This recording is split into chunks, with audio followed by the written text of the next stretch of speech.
Welcome everyone to today's Explainer. Okay, let's dive right into this. If you've been following the news over the last 24 hours, you have likely seen some incredibly complex and frankly completely contradictory headlines about the US-Iran peace deal negotiations. I mean, we are watching a high-stakes geopolitical chess match play out in real time, and it has massive implications for the Middle East and global security. So today, we're going to cut through all that noise. We're looking strictly at the source material from recent expert analysis and diplomatic statements to map out exactly where these negotiations stand, what the real sticking points are, and who actually holds the leverage. Well, to understand the confusion out there, we literally just have to look at the immediate whiplash happening at the highest levels of leadership. Think about these two statements from President Donald Trump, which were made within just hours of each other. First, he posts that an agreement has largely been negotiated and the details will be announced shortly. Sounds like a done deal, right? But then, by the afternoon, he completely hits the brakes, explicitly stating that the US blockade on Iranian ports remains firmly in place and that both sides need to take their time to get it right. It's a perfect snapshot of the current super volatile state of play. Either a deal is imminent or it's totally on pause while the economic pressure continues. So here's our roadmap for today's Explainer. First, the whiplash over a deal. Second, the anatomy of the agreement. Then we'll break down three major sticking points: the Strait of Hormuz, nuclear material, and the regional dominoes of Israel and Lebanon. And finally, we'll wrap up with leverage and the ticking clock.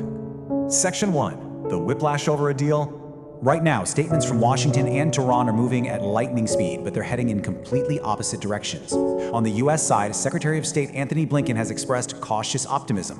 He noted there's some good news and a process that could ultimately leave the world no longer having to fear an Iranian nuclear weapon. But you contrast that with the official Iranian stance. A senior Iranian official strongly denied that any final deal has been reached. They asserted that Iran is ready to assure the world they aren't seeking nuclear weapons, sure, but they fundamentally insisted they will in no way compromise on the country's dignity and honor. Section 2. Anatomy of the agreement. So you might be wondering, why is there such a massive gap in how this is being discussed? Well, Benem Ben Taleblu, a senior director at the Foundation for Defense of Democracies, points out a vital technicality here. Right now, this isn't a signed ironclad treaty, not at all. It's currently functioning as a highly fragile memorandum of understanding. Basically, it's a framework, not a final contract. So the crucial point to remember is this old diplomatic mantra, one that was famously used during the 2015 Iran nuclear negotiations. Nothing is agreed until everything is agreed. As Ben Taleblu notes, we are quite literally living that out today in the headlines. Even if the US and Iran agree on 90% of the issues, if that last 10% remains unresolved, the entire deal can just collapse. It's like a giant puzzle, and every sticking point we're about to look at is a piece that hasn't been locked in yet. Section 3. Sticking point. The Strait. Let's move to our first major puzzle piece. This one centers on maritime control through the highly contested Strait of Hormuz, which is absolutely crucial since it's one of the world's most vital shipping arteries. Both sides have agreed, in principle anyway, to trade leverage for leverage. The US would pull back its maritime blockade, which allows oil tankers to flow again. In exchange for that, Iran would step back, allow for a 30 to 60-day minesweeping mission, and reportedly reopen shipping without charging Iranian tolls. On paper, it sounds like a clean swap, designed to basically buy political space for the deeper nuclear negotiations. But of course, the reality is much more complicated. Iran is pushing back hard on the specifics of how this actually plays out. In fact, a senior Iranian official declared that continuing to manage the strait is their legal right. And that throws a wrench in things, raising immediate finer sticking points regarding who exactly conducts the minesweeping mission. Is it just the US? Is it the US and international partners? And how quickly do the Iranians actually pull back their presence? Section 4. Sticking point: nuclear material. Now, preventing an Iranian nuclear weapon is the core, non-negotiable US objective. But Iran insists it already committed to that under the 2015 JCPOA. You know, the nuclear deal that President Trump unilaterally withdrew from back in 2018. This brilliantly illustrates the massive gap in what both sides consider a successful agreement today. President Trump insists that Iran's current stockpile of what he calls nuclear dust, meaning highly enriched uranium, must be entirely removed from the country. But recent reports suggest the US demands might be way wider than that, potentially requiring the removal of the total inventory of enriched uranium. That means including low-enriched uranium as well, not just the 60% or 20% highly enriched stockpiles. Unsurprisingly, Iran has pushed back selectively on these terms. If you look at semi-official, hardline Iranian media outlets, they've basically been pouring cold water on the US administration's understandings of the deal. Why? Well, because of deep skepticism over the economic side of the equation. They're complaining about a sluggish timeline for the sanctions relief they're expecting and ongoing delays in accessing their frozen assets. This kind of heavy skepticism coming right from Tehran's own press is a huge signal that this deal is far, far from done. Section 5.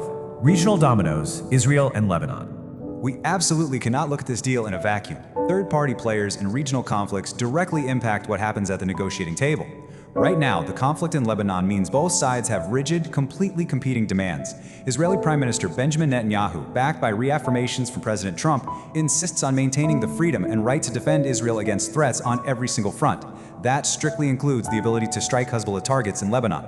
Conversely, Iran is understood to be insisting that any final deal with the US must immediately end the fighting and military action against their allies in Lebanon. Bridging this gap, somehow connecting the fronts of active fighting to the diplomatic table, is a monumental task. Section 6. Leverage and the clock. In literally any negotiation, time and economic pressure are the ultimate drivers, and both Washington and Tehran are operating inside an intense pressure cooker right now. 100. To put that into perspective, that is the staggering number of vessels going to and from Iran's ports that have been intercepted by the US CENTCOM coalition. Expert Ben Taleblu highlights this as the single greatest non-kinetic source of leverage the United States holds against the Islamic Republic.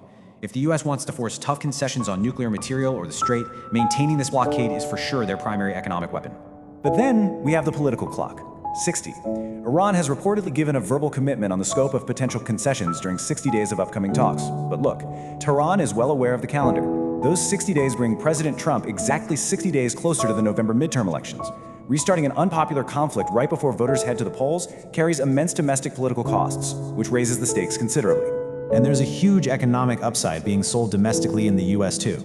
The president's chief economic advisor laid out a clear three-step victory lap if a deal goes through. Step 1, the Strait of Hormuz opens. Step 2, the oil tankers resume their flow. And Step 3, US refineries refill almost right away. For the average viewer, this ultimately translates to relief at the gas pump, and that could be a massive domestic political win right before those midterm elections. So, what does this all mean? It leaves us with this final pivotal question, drawn straight from the expert analyses we've broken down today. Will the US blockade successfully squeeze out a final, comprehensive deal, or will holding the line simply raise the cost of an increasingly stalled agreement? The stakes truly couldn't be higher, and the clock is officially ticking. Thank you so much for joining me for this explainer. Keep your eyes on the Strait and keep asking the right questions.